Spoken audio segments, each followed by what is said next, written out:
안녕하십니까. 청도복숭아연구소의 김대용입니다. 제가 지금 말씀드릴 내용은 품질에 영향을 미치는 재배 요인들을 중심으로 말씀을 드릴까 합니다. 오늘 주제가 소비와 유통을 중심으로 한 주제가 잡혀 있는데, 재배 관련 내용이 들어온 건 아마도 지금 영상을 시청하시는 분들이 농사를 직접 짓고 계시는 분들이라 그렇지 않나 싶습니다.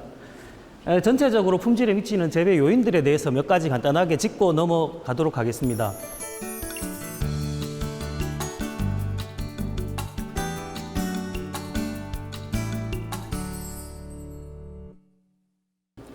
먼저 저희들이 이렇게 품질이라는 얘기를 하게 되면 이 품질이라는 내용들이 사실은 이 과중, 당도, 경도, 수량 뭐 이런 기계적 속성들과 당도, 산도, 뭐 향기, 색택 이런 관능 속성, 그 다음에 뭐 수확기라든가 보구력, 병저항성 이런 것들을 다 통틀어서 이제 품질이라는 표현을 씁니다. 그런데 실제로 이 품질을 바라보는 관점이 뭐 요즘 얘기하는 밸류 체인에서 어디에 속하느냐에 따라서 이 품질을 바라보는 관점들이 좀 다르게 됩니다. 예를 들자면 생산자 입장에서는 조금 전 앞선 강의에서도 말씀이 나왔습니다만은 생산자 입장에서는 크기가 굉장히 중요한 품질 요소에 해당을 합니다. 그래서 실제로 저희 복숭아 연구소로 품종을 상담을 하게 되면 제일 먼저 궁금해 하시는 게 이 크기가 어떠냐 하는 거. 이게 굉장히 큰 요소에 해당을 합니다. 그 다음에 수량성이라든가 수확기에 대한 정보가 또 굉장히 좀 중요한 요소죠. 뭐 6월 달에 생산되느냐, 7월 달, 8월 달이냐에 따라서 시장 상황이 달라지는 만큼 이것들에 대한 이제 기여도가 다 달라지는 것 같습니다. 그 다음에 마지막에 가면 이제 생리장애 뭐 동해라든가 열과 헥탈 정도, 제일 마지막에 이제 경도라는 부분을 이제 보통 보게 됩니다. 실제로 이 경도라는 부분도 생산하는 생산자 입장에서 경도가 굉장히 중요한 요소라기보다는 다음으로 넘어가는 유통 단계에서 굉장히 중요한 품질 요소에 이제 해당을 하게 됩니다. 그래서 경도까지 이제 고려를 하게 되는 거고요. 유통을 하시는 분들 입장에서는 경도가 굉장히 중요하죠. 뭐 옮겨 담던가 하는 이런 핸들링 할 때 제일 중요한 부분이기 때문에 그렇고, 이 보구력이라는 거는 이제 우리가 유통을 하면서 필요한 최소한의 경도값을 얼마나 오랫동안 유지하느냐의 개념인데, 이 보구력이 이제 유통하시는 분들한테는 또 굉장히 중요한 이제 요소에 해당을 합니다. 그리고 나서 마지막에 이제 색택이나 당도 이런 부분들이 이제 중요한 고려 요소에 들어간다고 생각을 합니다. 이 단계에서 역시 색택이나 당도가 중요한 거는 다음에 넘어가는 소비자의 입장에서 봤을 때는 또 색택이나 당도가 굉장히 큰 품질 요소이기 때문에 그렇습니다. 그런데 소비자의 입장에서 한번 보면 실제로 크기 부분은 이제 각 개인들의 주머니 사정에 따라서 자기가 선택할 수 있는 여지가 있습니다. 그러면 그 정해진 크기 범위 내에서 가장 색택이 좋은 것들을 고를 수밖에 없습니다. 아직까지는 소비자는 당도에 대해서 아직 확신을 가질 수 없는데, 당도에 대한 확신은 결국에는 색택에서 오는 거기 때문에 소비자의 입장에서 봤을 때는 색택이 좋은 걸 사서 먹어봤더니만 당도가 떨어지더라, 이렇게 되면 재구매가 일어나지 않는 그런 상황이 발생을 합니다. 실제로 택배나 개별 판매가 증가하는 추세에서 보면 이 당도 부분도 굉장히 큰 이제 품질 요소에 해당을 합니다. 그러면 이 생산자 입장에서 가장 중요하게 생각해야 될 부분이 어떻게 보면 색택이 될 수도 있습니다. 그리고 일반적으로 재배 생리적으로도 봤을 때 색택이 좋은 복숭아 과실들이 실제로 당도가 굉장히 높은 상관을 가지게 됩니다.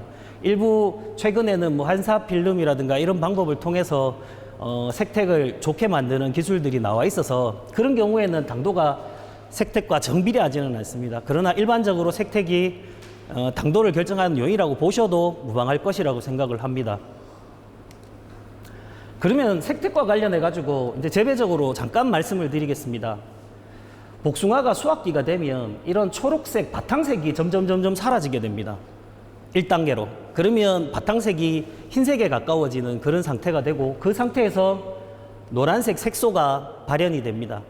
그런 단계를 거치면서 복숭아 과육의 바탕색이 결정이 나게 됩니다.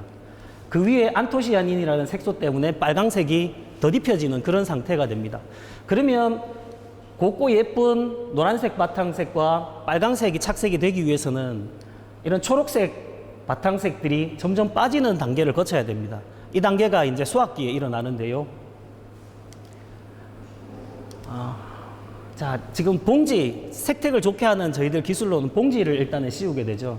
근데 좀 전에 뭐 무대재배보단 유대재배가 좋다고 이렇게 말씀을 하셨는데, 실제로 농가에서 품종 선택을 하실 때 저희들한테 많이 물어보는 것들이 봉지 안 씌우고 재배가 되느냐, 이런 부분을 좀 많이 질문을 하십니다.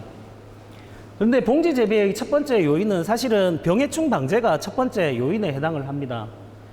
그 다음으로 부가적인 효과로 이제 색깔이 좋아지는 형태를 떼는데요. 잠깐만 지금 잘 보이실런지 모르겠습니다만은 흰색 봉지, 노란 봉지, 여기 노루지라고 불리는 황색 종이가 있습니다. 지금 노란색 과육 바탕색만 봤을 때 이 노루지가 바탕색이 제일 예쁘게 든 거를 보실 수 있습니다. 그 다음에 흰색 봉지가 빨강색이 굉장히 잘 착색이 된 걸 확인을 하실 수 있습니다. 말씀드리고 싶은 내용은 이런 것입니다. 빛이 잘 통과하지 않는 이런 봉지를 사용하게 되면 바탕색에 초록색, 원 바탕에 초록색이 별로 없기 때문에 나중에 수확기가 됐을 때 백색을 거쳐서 노란색이 굉장히 잘 발현이 된다는 사실입니다. 다음으로 흰 봉지를 사용을 하게 되면 빛이 잘 통과하는 만큼 빛을 받는 부분이 빨갛게 착색이 되거든요. 그래서 흰 봉지를 사용하시게 되면 빨간색이 굉장히 착색이 잘 됩니다. 지금 이중 봉지 같은 경우는 잘 아시다시피 바깥쪽에 빛이 통과하지 않는 봉지와 안쪽에 흰 봉지가 있어서 노란색 바탕색과 빨간 이 착색이 잘 이루어지도록 그렇게 설계된 봉지로 이해하시면 좋을 것 같습니다. 결국에는 봉지의 빛 투과가 많으면 많을수록 빨간색이, 빛 투과가 적게 되면 적게 될수록 노란색 바탕색이 예쁘게 나온다는 사실을 아시고 봉지를 선택하시면 될 것 같습니다. 그러면 봉지와 관련해서 저희들 마련은 천중도백도가 재배 면적이 상당히 넓던데, 이 천중도백도를 중간 정도의 착색 기준으로 보면 중간 정도의 착색이 되는 것은 수확 한 7일에서 10일 전에 봉지를 벗겨주시면 가장 적합할 것 같습니다. 다만 봉지를 너무 일찍 벗기게 되면 사라져가던 그 초록색 색소가 다시 살아나기 때문에 너무 일찍 벗기는 것은 좋지 않다고 생각을 합니다. 다음으로 반사 필름이 있습니다. 수관 상부보다는 수관 상부에는 빛이 잘 들기 때문에 빨강색이 착색이 잘 됩니다. 그렇지만 수관 하부에는 빨강색이 착색이 잘 안 되기 때문에 반사 필름을 깔게 되는데요. 이런 반사 필름을 까실 때는 중간 정도의 착색이 되는 품종이라면 4에서 5일 정도 전에 수확으로부터 잠깐 깔아두셨다가 빨간색이 착색이 되기 시작하면 반사 봉지를 필름을 치워주시는 게 좋습니다. 반사 필름을 너무 오래 깔아두시게 되면 아까 전에 그 팥죽색이라고 표현을 했었는데, 과피 바탕색이 위에 빨간색이 빨갛다고 못해서 암적색으로 이렇게 변화할 수 있기 때문에 반사 필름은 제거하시는 게 좋다고 말씀을 드리겠습니다. 자, 다음 착색된 거 한번 보시겠습니다. 굉장히 착색이 예쁘게 잘 되어 있습니다. 지금 시가인데요. 시가면 하나에 450g 정도 되는데 착색이 아주 잘 되어 있습니다. 아까 그저께 계통으로 알고 있습니다. 이렇게 착색이 예쁘게 되기도 하고요. 자, 요 품종은 그린 황도라고 시정이 나옵니다만은 찌오마루입니다. 정식 명칭이. 노란색이 굉장히 좀 착색이 잘 되어 있는 걸 확인하실 수 있습니다. 각 개별 농가에서 지금처럼 빨간색을 중심으로 내가 상품을 만들어내야 할지, 아니면 이렇게 노란 바탕에 선홍색으로 착색을 시켜서 내야 할지, 이런 것들에 대한 충분한 고민을 하시고 봉지를 선택하시고 반사 필름을 선택하시고 할 필요가 있다는 점을 말씀드립니다. 더불어 봉지나 반사 필름 이외에도 저희들이 무기 영양분과 관련해서도 이게 색택이 결정이 되는데요. 지금 보시는 것처럼 초록색 부분이 많이 남아있는 이런 과실들도 시중에 많이 유통이 됩니다. 이렇게 초록색 부분이 수확기가 됐는데도 초록색 부분이 많이 남는 게 바로 이 질소 성분 때문에 그렇습니다. 우리가 무기양분으로 질소를 많이 공급을 하게 되면 바탕색에 있는 이 초록색 부분이 빠지지를 않습니다. 천천히 빠지고, 그렇게 되기 때문에 노란색이 예쁘게 들지를 못하고 어두컴컴한 색으로 나타나게 됩니다. 그래서 질소의 시비량을 갖다가 줄이는 게 어떻게 보면 착색에 굉장히 큰 도움이 된다는 사실을 알고 계시면 좋겠습니다. 자, 그 다음에 나무의 어느 위치에 복숭아를 착과시키느냐에 따라서도 색택이 굉장히 큰 차이를 보입니다. 수관 상부에 있는 과일들이 아무래도 빨강색이 착색이 잘 이루어지게 됩니다. 그렇지만 좀 전에 질소를 말씀드렸는데요. 질소 시비량이 많게 되면 상부에 달아놓은 과실 역시도 아래쪽에서 자라는 신초 때문에 그늘에 가리게 됩니다. 그래서 하계 전정을 통해서 빛이 잘 들어오게 만드는 과정, 내지는 잎따기를 한다든가 이런 과정을 거쳐서 빛이 잘 들어오게 이제 관리를 하게 됩니다. 자, 조금 전에 이제 질소와 관련해서 몇 가지 말씀을 드렸는데요. 실제로 질소가 전체적인 품질과 가장 큰 상관을 가진다고 보시면 될 것 같습니다. 질소가 많으면 견눈의 생장이 촉진이 됩니다. 그 다음에 지상부 생육이 촉진되고요. 그래서 영양생장이, 소위 말하는 위에 가지가 무성하게 자라는 영양생장이 굉장히 크게 일어나는데, 그렇게 되면 이제 장점이 건강한 나무로 보인다는 점입니다. 다만 이 건강한 나무로 보인다는 것 외에는 특별한 장점이 없는 것 같습니다. 수관 내부로 그늘이 들어서 색택이나 당도, 꽂는 분화가 이제 줄어드는 그런 특성이 있고요. 생식 생장에 있어서도 숫기가 지연되거나 바탕색 변화가 지연되고 붉은 착색에 방해가 됩니다. 그래서 이제 질소 비료를 가능한 줄이는 것들이 굉장히 중요한 재배적 요소에 해당을 합니다. 그러면 질소 결핍이 되면 어떻게 되냐면 착색이 우수해지고 숫기가 단축이 되는 특성이 있습니다. 다만 이런 장점 외에는 잎이 크기가 감소하고 그 다음에 견눈이나 가지 발생이 줄어들기 때문에 갱신할 습지를 확보하기가 어렵습니다. 아마 농가에서는 이러한 특성들 때문에 비료를 조금 많이 이제 시비를 하는 경향이 있는 것 같습니다. 더불어 질소가 결핍이 되면 수확량이나 과중도 같이 감소를 하게 됩니다. 향기도 감소합니다. 물론 이거는 질소가 결핍됐을 때 얘기입니다. 그렇다고 해서 질소가 결핍 상태에서 벗어나서 질소를 많이 주면 수확량이나 과중, 향기가 증가할까요? 그렇지 않습니다. 질소 성분이 아주 적당한 양 들어있을 때 이런 것들이 만족스러운 결과가 나오게 됩니다. 헥타르당 킬로그램으로 환산된 거니까 저희 10아르당으로 계산을 하시면 한 자리 내리시면 됩니다. 지금 9kg 정도가 적정한 300평당 9kg 정도가 적정한 질소 12량이라고 보시면 되는데요. 그 상태에서 보시면 총 수확량이 3.63으로 제일 수확량이 많고, 지금 UF샵이라는 다른 품종에서도 지금 4.2kg 정도로 굉장히 많이 이제 수확을 할 수 있게 됩니다. 다른 질소 처리에 비해서. 당도와 산도에 있어서도 마찬가지입니다. 당도가 적정보다 약간 작은 상태에서 당도가 제일 높게 이렇게 나타나게 되고요. 지금 UF샵이라는 품종에서도 적정한 당도가 이 12가 됐을 때 당도가 제일 높게 이렇게 나타납니다. 그래서 질소 결핍이 일어나지 않고 질소를 좀 넉넉하게 가야 되지만 결코 많이 시비를 한다고 해서 곡숭아의 품질이 증가하거나 수량이 증가하지 않는다는 사실을 좀 아실 필요가 있을 것 같습니다. 지금 당도는 그렇습니다만 뒤에 있는 이 산도에 있어서는 질소 시비량이 큰 상관을 가지지를 않습니다. 그리고 요즘 뭐 기능성, 건강과에 대한 관심이 많은데요. 질소 시비량에 따라서 실제로 건강과 관련되는 이 탄닌, 페놀 그 성분들이 이제 차이가 나게 됩니다. 질소 시비량이 많으면 많을수록 탄닌 함량이 이제 떨어지게 되는데요. 탄닌 함량이 많게 되면 떫은 맛 때문에 소비자가 싫어하죠. 그렇지만 아까 말씀드렸다시피 탄닌 함량이 늘어나더라도 질소량이 줄게 되면 당도가 올라가기 때문에 충분히 그것을 상쇄시키고도 남음이 있는 것 같습니다. 또 저희들 뭐 활성산소 얘기가 많은데요. 항산화 물질에 있어서도 지금 시비량이 좀 줄었을 때 항산화 물질도 훨씬 많이 나오게 됩니다. 자, 그러면 제가 질소에 대해서 말씀을 드렸는데요. 그러면 질소가 당도나 색택에만 영향을 미치냐? 그렇지 않다는 거죠. 질소 시비량이 많으면 복숭아 껍질이 얇아집니다.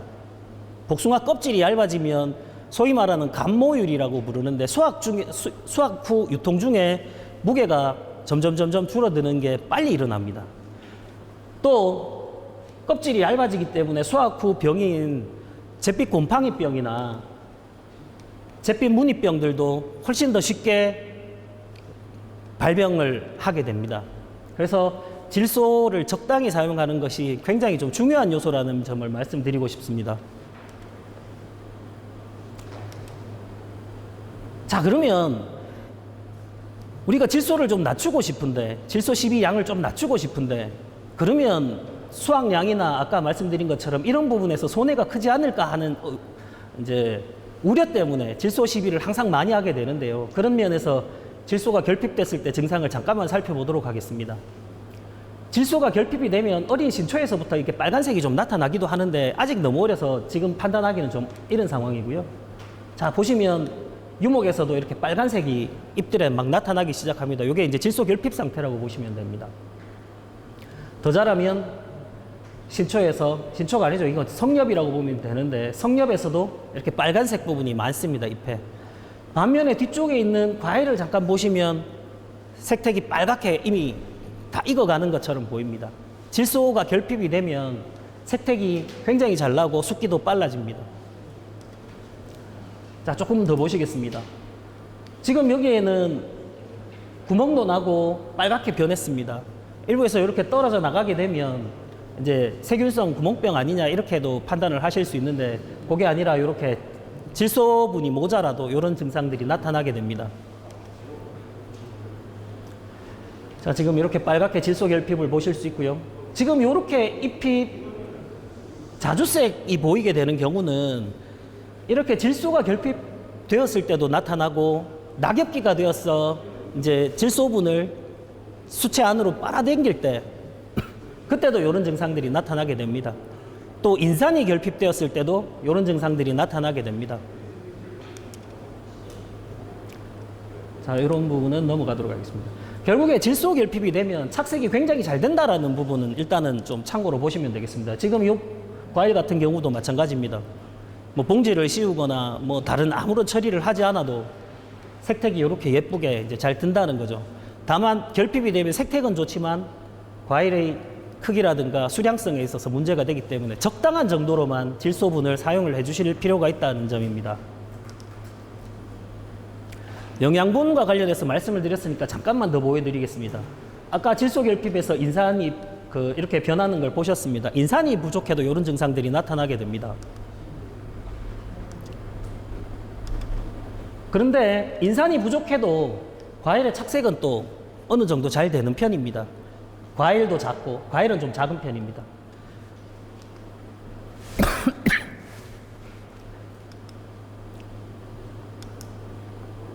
자, 인산이 결핍이 되면 세포 분열이 제대로 일어나지를 않습니다. 그래서 과피가 충분히 자라지를 못하게 됩니다. 그래서 이런 열과부도 인산이 부족한 경우에 이제 좀 일어나게 됩니다. 근데 제가 지금 인산 결핍이 사실은 재배 포장에서 잘 일어나지 않습니다. 왜 그러냐면 질소와 관련된 퇴비를 시용한다든가 할 때 이미 인산이 충분히 들어있기 때문에 인산 부족이 잘 드러나지는 않습니다. 그래서 질소가 아주 부족한 그런 과원 같은 경우에는 이제 같은 증상들이 같이 다 날 수 있다는 점입니다. 자, 칼슘에 대해서도 잠깐 말씀드리겠습니다. 칼슘이 경도와 관련된 부분인 것은 모두 다 알고 계시는 것으로 알고 있습니다. 그래서 이 칼슘에 따라서 세포벽이 어떻게 구성되느냐가 달라지고 합니다만은 그래서 옆면 시비도 많이 합니다. 그렇지만 칼슘을 살포했을 때 당도가 약간 감소하는 경향이 있다는 게 알려져 있습니다. 그러나 좋은 저장 기간이 연장되고 하는 좋은 점이 있습니다만은 그러나 이 칼슘 옆면 시비가 연차 간의 변이가 굉장히 큽니다. 어떤 애는 칼슘을 처방했는 게 효과가 나타나기도 하고 또 어떤 애는 나타나지 않기도 하고 또 환경 조건에 따라서도 다릅니다. 이게 건조하냐 습하냐 이런 것들에 따라서도 칼슘이 어떻게 발현되느냐가 조금 달라진다고 알려져 있습니다. 그래서 심한 경우에는 과일과 그 주변에 칼슘을 그 주변에만 살포를 하더라도 칼슘의 효과가 나타나지 않는 경우 혹은 칼슘이 흡수가 되더라도 특성이 발현되지 않는 경우까지 나타난다고 합니다. 전반적으로 칼슘 옆면 시비는 그래서 아직 정립된 기술은 아니라고 말씀을 드리고 있습니다. 자, 품질을 좌우하는 조건들 몇 가지 살펴보시면 다 아시리라고 생각을 합니다. 일단 착색이 좋고 어느 정도 큰 과일이 당도가 대개는 높습니다. 그 다음에 햇빛이 잘 드는 쪽, 그 다음에 반사필름 멀칭을 하게 되면 착색에 비해 당도가 많이 개선되지는 않습니다. 앞쪽에서 잠깐 말씀을 드렸습니다. 다음으로 세력이 강하면 숙기가 늦어지고 착색이 불량해지고 당도의 균일성이 좀 떨어지게 됩니다. 또 수확 2주간의 기상이 품질에 가장 큰 영향을 미칩니다. 그래서 비가 온다든가 하는 것들이 수확으로부터 2주 상간에 이제 비가 많이 오게 되면 과실 품질이 현저히 이제 낮아지는 경향이 발생을 하고, 그 사이가 되면 부패도 많이 일어날 수 있고, 그래서 낙과도 많이 일어나게 됩니다. 복숭아 품질에서 있어서 가장 중요한 게 수확 2주 전이라고 보시면 될 것 같습니다. 그리고 낮온도가 30도씨가 넘어가면 감미라든가 향기라든가 이런 것들이 훨씬 더 많이 증가하게 됩니다.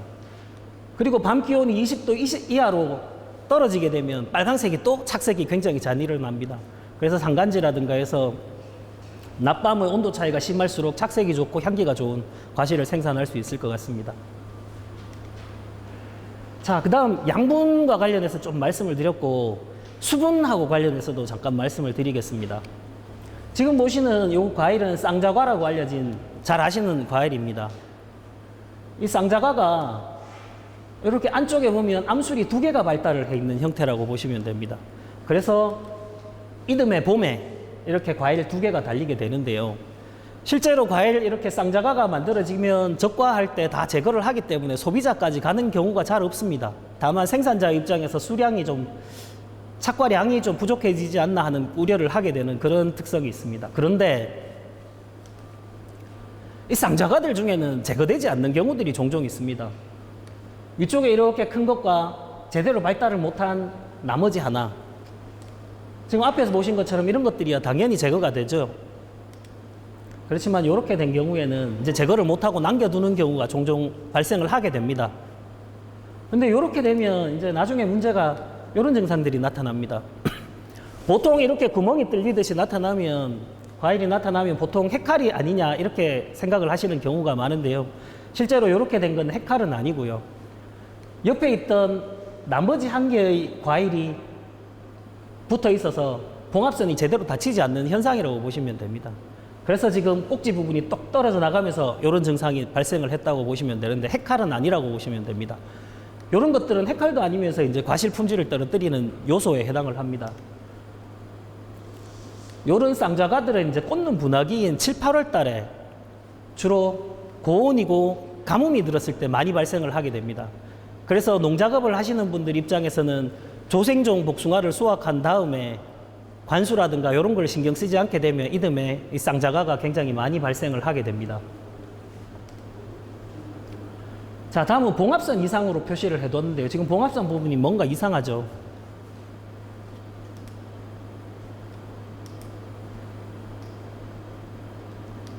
이상하죠, 그죠? 봉합선이 닫히지를 않았습니다. 이렇게. 이 봉합선 이상, 지금 말씀드린 이 봉합선 이상도 조금 전에 말씀드린 이 쌍자과 때문에 발생을 합니다.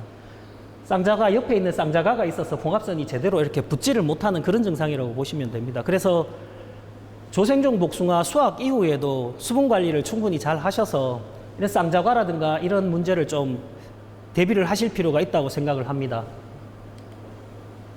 다음으로 해칼을 말씀드리겠습니다. 해칼 부분은 아까 선별하고 앞 시간에서 말씀을 하셨는데, 해칼 부분이 굉장히 좀 중요합니다. 이 해칼은 주로 과일이 생육하는 동안 보통 한 3번 정도 일어납니다. 경액기를 중심으로 경액기 앞쪽과 경액기 바로 직후, 그 다음에 최종 과실이 부풀 때 이제 주로 일어나는데, 앞부분에 일어나는 해칼은 사실은 아물 수 있는 기회가 있습니다. 그래서 다시 씨가 아물고 하는 아물 수가 있는데, 마지막 비대기에 일어나는 해칼들은 이제 치유가 안 되는 상황이 되는 거죠. 이런 해칼이 주로 일어나는 이유는 수분 관리의 문제도 있지만, 대과 생산을 위해서 착과량을 너무 많이 줄여놨을 때, 그러니까 적과를 너무 많이 해내고 나무에 과일을 조금만 남겨놨을 때 이런 증상들이 더 크게 발생을 하게 됩니다. 그래서 적정한 착과량을 만드는 것도 과실 품질 향상에 굉장히 중요한 요소에 해당을 합니다. 다음은 열과에 해당을 합니다. 지금 이렇게 과피 부분이 찢어졌죠.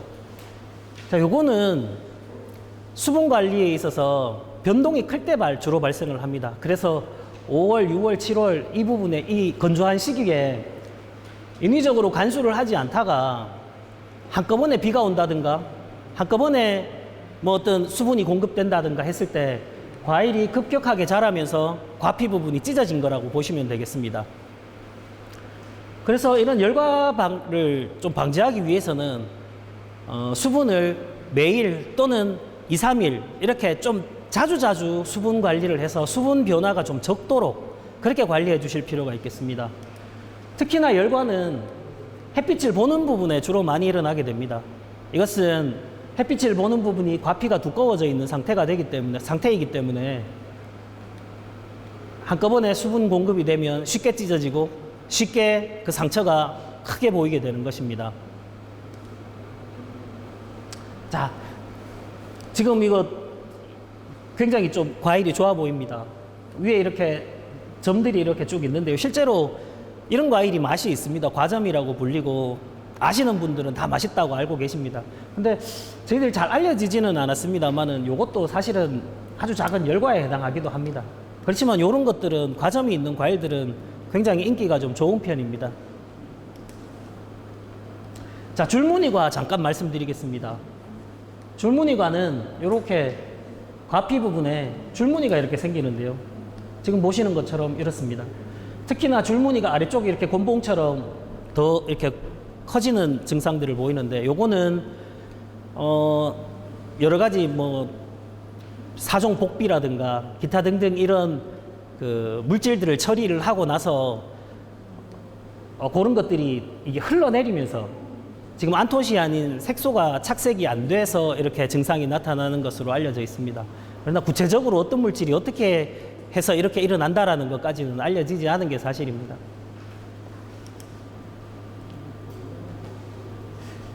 예, 그리고 마지막으로 이 환상박피에 대해서 잠깐 설명을 드리겠습니다.